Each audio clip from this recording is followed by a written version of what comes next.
So having a little bit of experience that you see a ton of it nowadays, where it's because I have X, that means I'm better than Y. And that's really not how it goes.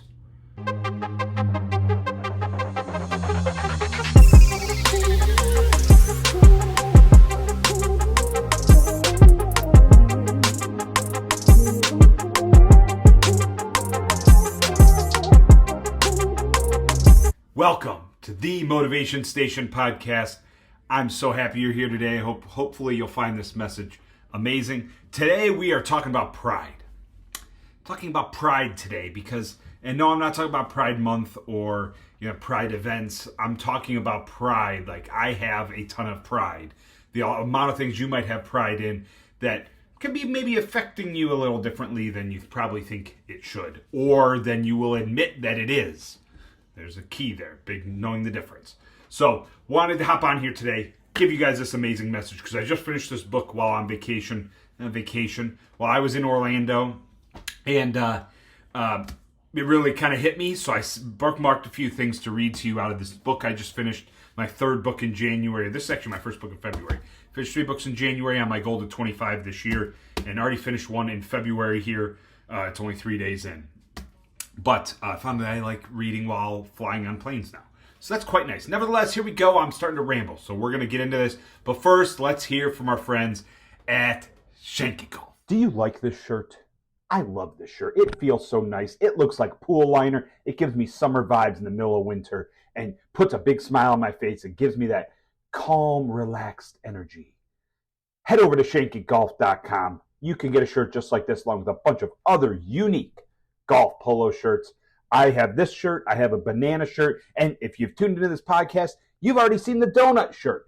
So all of those shirts are incredible. Yes, I even have the I will not 3-putt head cover right here with me, because guess what?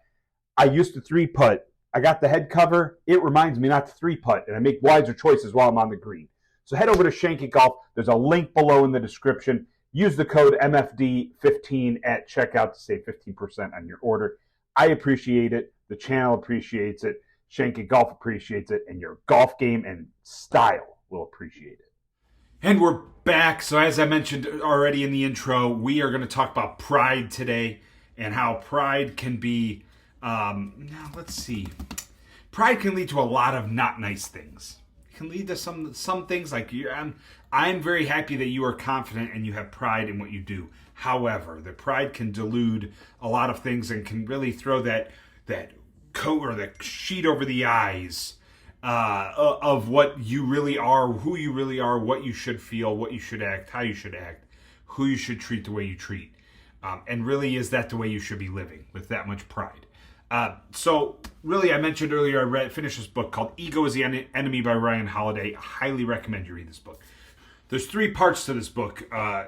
Ego is the Enemy by Ryan Holiday. Aspire, Aspire, Success, and Failure. And it kind of talks about how ego plays into all three of those things. And just finished reading this book yesterday actually on the flight from Orlando up to Philadelphia before I connected here to Detroit. And I wanted to read a couple things to you out of this book because it's quite good. I made quite a few notes. You can see I got some bookmarks in here. And by bookmarks, I mean really receipts that are ripped into chunks so that I remember to go back and look at some of these things. But there's one part that really stuck out to me in this book. So I'm going to read a little excerpt out of Ego is the Enemy by Ryan Holiday. Pride blunts the very instrument that we need to own in order to succeed, our mind. The ability to learn, to adapt, to be flexible, to build relationships. All of this is dulled by pride. Most dangerously, it tends to happen either early in life or in the process when we are flushed with beginner's conceit.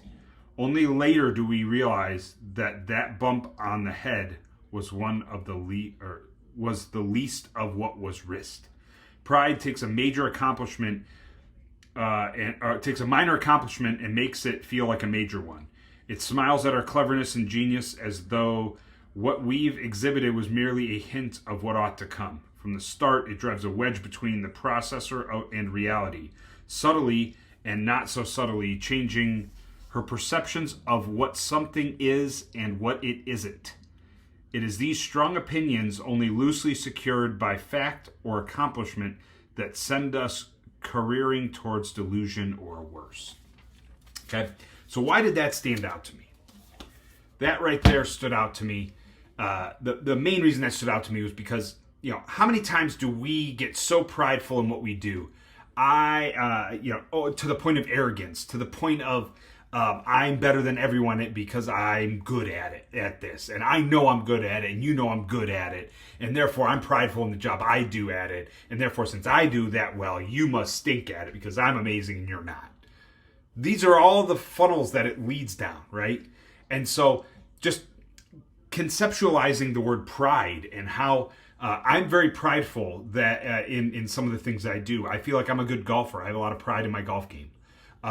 I feel like I have gone through multiple stages of my body when it comes to weightlifting. I did a bodybuilding show. I did a physique show, bodybuilding show. I've done CrossFit. I've done powerlifting. Now I'm in this transition of physiqueness again, transitioning back to physiqueness. Not that I'm going to step on stage and do a show, because I ain't. Yeah, as of now, I ain't. I'm not going to say never, but I'm not. I'm more doing it for a personal goal. But, I'll transition into the next thing. And I have some pride in my weightlifting. I know that what I do really works for me. I know that what I'm doing is working because the pictures and the weight says it's working. So I'm very prideful in the job I do in creating this art. Growing up, I was very prideful in my saxophone playing. I was really good at playing saxophone. I will not deny that. I was very prideful in it, to the point where in 8th grade, we were doing, our playing test to determine what chair you were, in which I didn't even play. I'm good. What do I need to practice for? What do I need to even look at this for? I looked at it twice before I went in there and played it. And it turns out I bombed it. I bombed it because I didn't take the time. My pride blinded me and deluded me from actually putting in any effort to that. I still ended up, I got second chair, but the girl I got first chair to was her confidence wasn't high. She had no confidence because, once again, I'm not tooting my own horn or patting my own back here, but she knew I was better, and therefore she felt like I should take the solos because I'm a senior and I'm better, even though I didn't get first chair in the playing test. Terrible way, And so therefore I took all the solos because I was the senior and I was willing to put myself out there because I put myself out there and played in many groups and performed in front of many people, and therefore you just take it. And I was prideful enough to say, yeah, that's my solo. That's my solo. Yeah, you see that? That's mine. That's mine. It's me, right? Because the pride had deluded me, because you can see me, from what reality was. Reality was I didn't do good enough to be first chair. But really, I was like, I'm the best saxophone player here in this row. Of course. Duh. I'm first chair in the Cleveland Youth Wind Symphony. Duh. I can't beat out a couple people without trying. Come on. So I wore that arrogance and I wore that pride on my sleeve because, I was young. But you still see people nowadays do it. You see people nowadays, the amount of pride they have in the teams they play for or root for, the amount of pride they have in their cars or in their things, their materials. That the focus is so much on the materials and how amazing you are because you have the materials and they don't. And it really jades really how the reality becomes. And that's, the blinders that pride puts on one. It distorts you from reality. Reality is the here and the now, the what you're living in the present, not your version of the present based on what colored glasses, what color the arrogance glasses and the prideful glasses you have on are. Now, I want to be clear. Pride and arrogance are two very different things. The reason I'm lumping them together here is because most of the time that I've seen it over the last couple of years, and even in my younger days, even the experience and looking in the lens, as I say in my daily little videos that I post on all my social media platforms, looking in that mirror, yeah, I was arrogant as all hell. I was damn right I'm good. damn right I'm better than them, even though they may have done better. So having a little bit of experience that you see a ton of it nowadays, where it's because I have X, that means I'm better than Y. And that's really not how it goes. Because that is not giving praise to the creator. That is not helping you do the creator's work through you. It's taking money, which has become they always say that, what's the phrase, money is the root of all evil, right? I don't know that I buy that, because the world values the dollar more than ever. So I think it's everyone's choice of whether or not they choose to make that dollar turn to evil. But the focus is so much on, what do I have? How did I get it? See, I'm better than you. Therefore, ... I'm better than, and insert people here. So it's very frustrating from my end to see all this, because you want people to have humble roots, humble beginnings, humbleness carry through their life. Of, I've worked my butt off, therefore I can afford X, Y, and Z to help further my path, to help further the agenda of what the creator has for me. Putting stuff like this together. I went out and bought a new computer last year because I started doing some of these things again, and working on some editing and working on some creating on the computer here.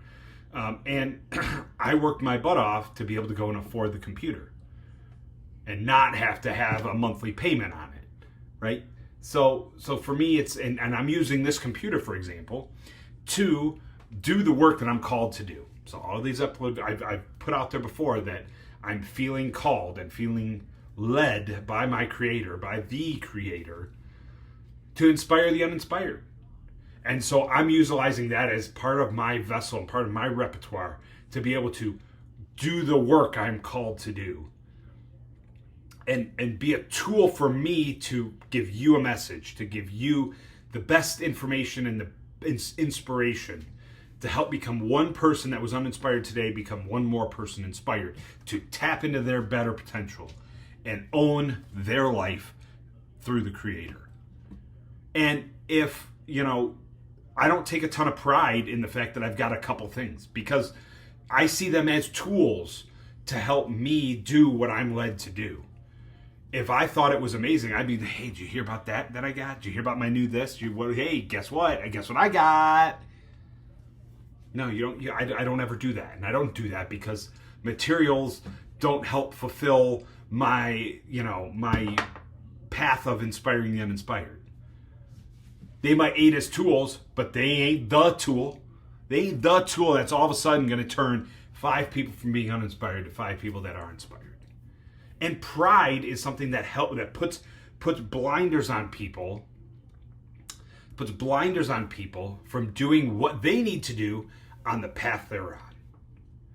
I take pride in the fact that I can inspire the uninspired. You know what? I've got receipts. I say the receipts. I got messages from numerous people over the last 2-3 weeks, especially since I've restarted my daily messages on social media about how I needed that today. Thank you for that. Never really thought of it that way, but this is awesome. Thank you for inspiring me today. Those little nuggets are exactly the path that I'm on. Those little nuggets fuel the fire that's in me to inspire the uninspired. And the pride that I carry in being able to inspire the uninspired definitely helps and definitely continues to fuel me and instill confidence in me to bring you a message. There's the positive sense of pride. The positive sense of pride is that little bit that keeps you going to keep doing what you're supposed to be doing, because you might be good at it, but you're not the best at it.